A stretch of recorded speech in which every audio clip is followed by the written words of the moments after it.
Hello, welcome to Live the Upstander Life Creating a Culture of Consent, Part 2 Case Scenarios. Before we go through today's scenario, we want to preface that the purpose of the following case scenario is to foster awareness about being an upstander for all Stanford community members. In the case scenario, we are explicit in naming the identities of the individuals because we aim to analyze how issues of power, privilege, and oppression operate as they relate to intervention. We want to be clear that we are not naming these identities to further perpetuate harmful stereotypes. By making these identities more explicit, our goal is to start a conversation around issues of power and present situations in a more realistic manner. We also want to note that no individual scenario can take into account the full complexity of social stratification that reflects the realities of each individual and situation. We recognize that these scenarios are limited because they may or may not include certain identities and may or may not include specific experiences. However, we hope that by taking all these upstander scenarios together, this series of videos can contribute, to a certain extent, to a more comprehensive understanding of how systems of oppression can influence upstanding.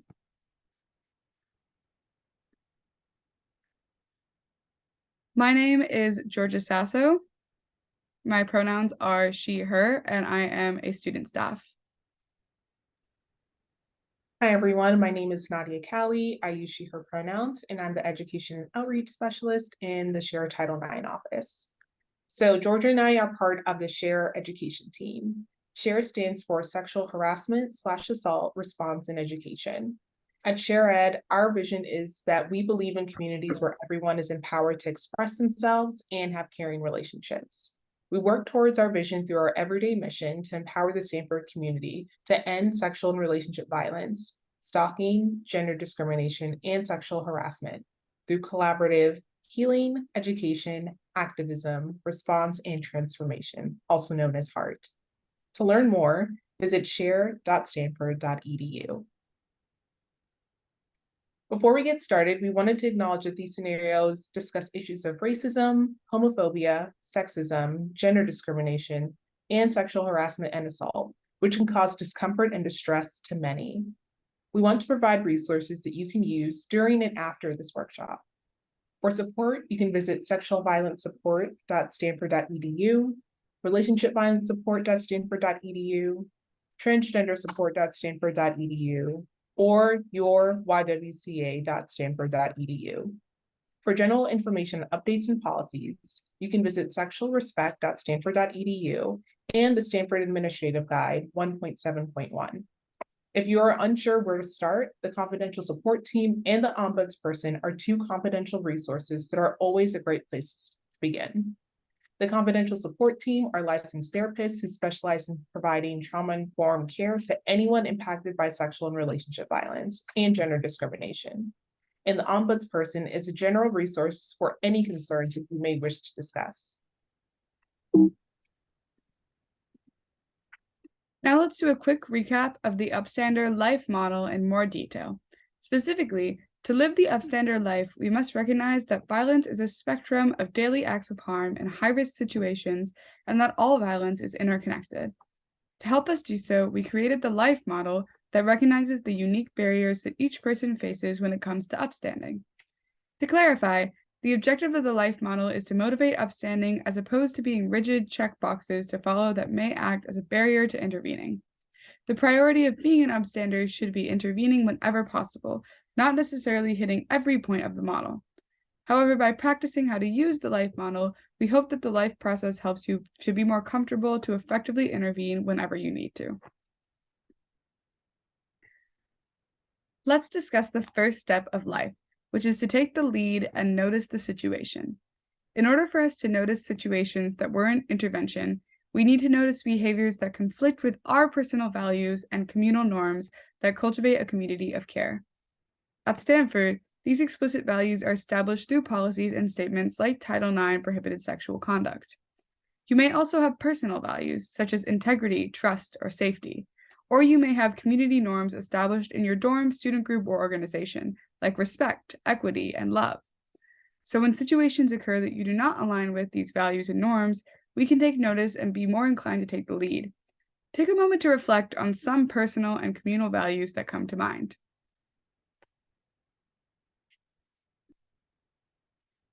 The second step of intervention in life is to take your identities into account when interpreting the situation as problematic. According to research, people interpret situations through their worldviews. Worldviews are like a pair of lenses that we each have. Each lens is unique to our identities, beliefs, and experiences. Take a moment to reflect on the unique lens that you use to perceive the world around you. How does your lens influence whether or not you perceive a certain situation as problematic? The third step is to tap into your feelings to assume personal responsibility.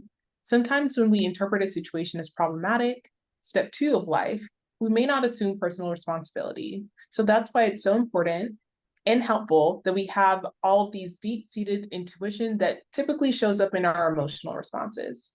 These emotional responses illuminate whether our needs are satisfied or not satisfied. Can you recall a situation where you felt angry, sad, frustrated, or hurt? What was the need underneath that emotion that was not satisfied? When we tune into our feelings to understand our needs, we can be more motivated to take action, which leads me to our last step. For the last step, we evaluate the situation to know what to do and to intervene safely. Based on the situation and your personal safety, here are 4 strategies called the 4 Ds that you can use to intervene. You can use all 4 or pick and choose what works best for you. The first D is direct, assess safely, and directly intervene by placing yourself into the situation. Distract, creating a distraction to cause one or more of the people to disengage from the situation. Delegate, tell another person or resource who can help you intervene. And delay, after the incident, check in with the person you were concerned about. Now let's apply what we learned to one scenario. First, I want to give a content warning. The scenario contains themes of stalking, transphobia, and suicide. So first, we'll introduce the characters in our scenario. Logan is in his third year of law school. He identifies as a transgender man, but is only out to his close friends and family. Eliza recently graduated law school and is now living in that area. She identifies as a cisgender woman. Eliza and Logan previously dated during his first and second year of law school, but they broke up when she graduated.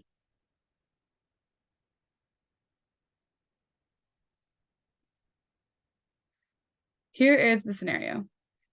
Logan has been your close friend for a few years now. Since he and Eliza broke up a few months ago, you have noticed him really on edge, but you're not sure what's going on. You ask him what's been happening, and he is hesitant at first, but he finally discloses to you what has been going on. Logan: so Eliza has been a bit creepy lately, but it's not really a big deal. You: what do you mean by creepy? Logan: I've been receiving phone calls late at night from a blocked number almost every day for a few months now, and I'm pretty sure they're from her. You: how do you know they're from her? Logan: well, one time I answered, and she was sobbing, telling me that if I don't get back together with her, she'll kill herself. When I told her to calm down, she just started yelling slurs at me and said that she'll tell my boss that I'm trans, but I just hung up. You: that sounds really serious, Logan. Has she ever tried to contact you physically? Logan: well, I've seen her standing outside my classes sometimes, but she never comes up to me. It just seems like she's following me. One time she did break into my apartment, though, and kind of trashed the place. I don't know, maybe it's easier if we just get back together. At this point, please pause the video and take a few minutes to go through the life model. As a reminder, you first lead by noticing the situation, then you interpret your identities and lenses, then you pay attention to your feelings and needs to create a response. Finally, you evaluate using the 4 Ds, which are direct, distract, delegate, and delay.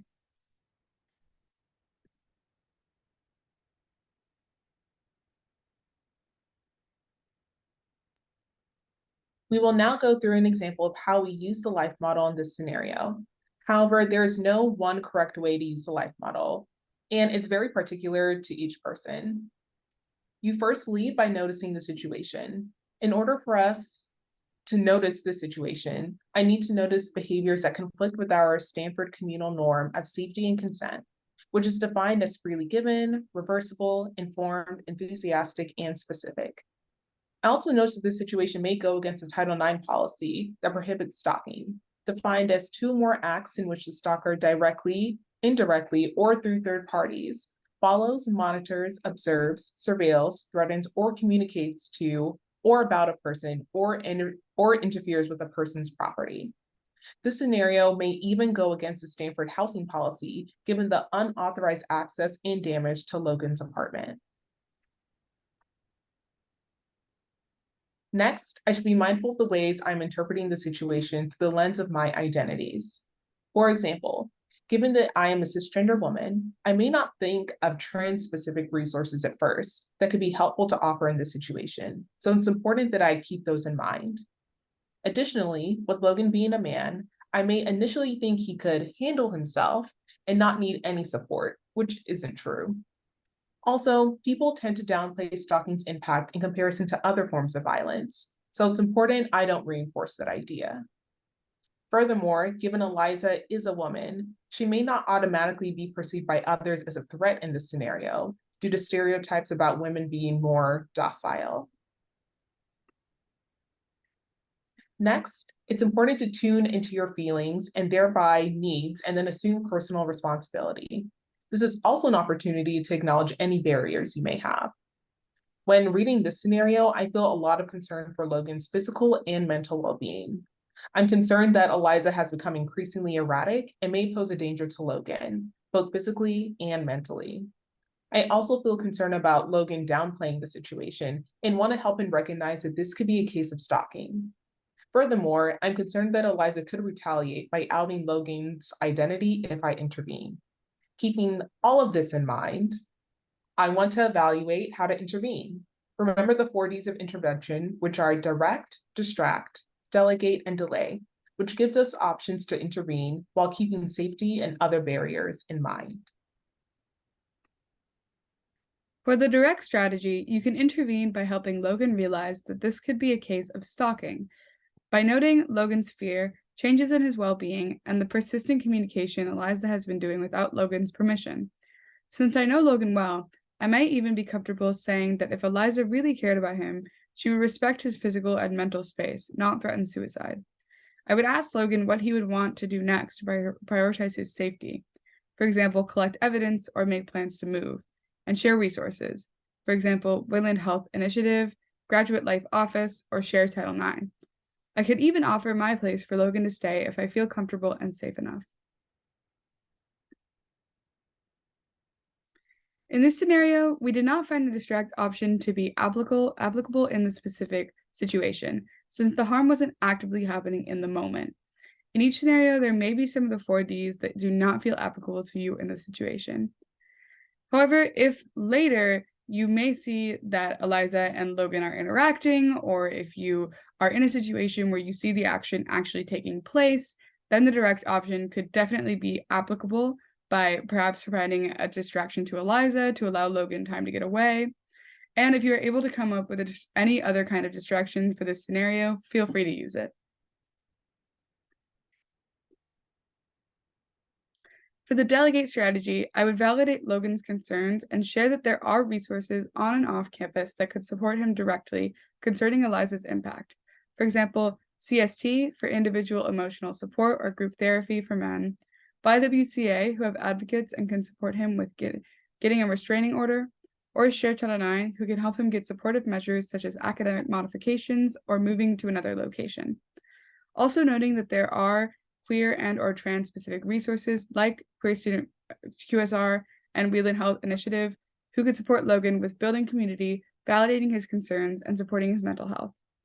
I could offer to go with him to these resources if he wants, or I could even reach out to them on my own for tips and support. If Logan wants to think more before connecting with resources and just wants to take some time to relax, then I would support him in the moment and offer to hang out by going to get a meal off campus or play his favorite video game with him. For the delay strategy, use this intervention strategy if you didn't have the chance to talk to Logan at the moment. It's never too late to be an upstander. In this case, you could help Logan build out a specific individualized safety plan by directing him to a safety plan building resources such as the National Domestic Violence Hotline Individualized Safety Planning Resource.